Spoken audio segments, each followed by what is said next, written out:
Dear Villar, it's so good to hear from you. I was worried that my letters weren't reaching you.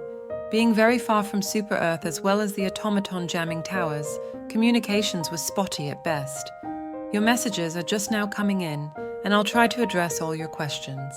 I'm so glad to hear that Mum and Dad are doing well.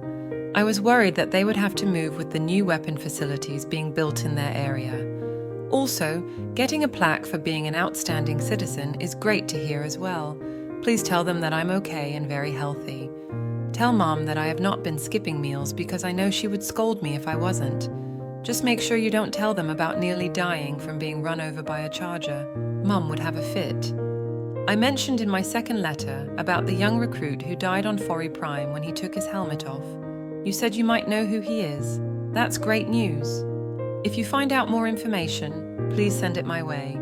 I want to see if there's some way to reach out to his brother. Yes, I did receive your department's shipment of new weapons to the fleet.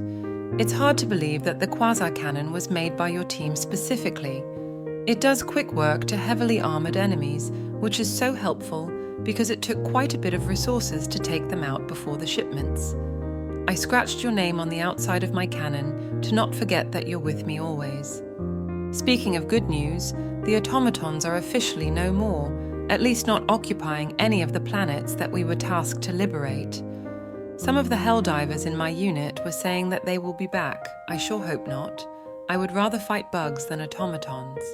And speaking of bugs, all forces are tasked to retake some of the planets that were overrun by the Terminids, while we were busy taking on the automatons. Dropping into Hellmire is like stepping into a fantasy world straight from a book that Mom would read to us before going to bed. The atmosphere is windy as well as gaseous, so much so that the sky would light on fire, and tornadoes of fire would drop down. Yes, I did say fire tornadoes. There were many times where we had to brave the fire to get into our extraction ships. We have lost too many good Helldivers to those tornadoes. Well, this was a very long letter. I need to get some sleep as well as tend to these burns on my arms. I'll write to you soon.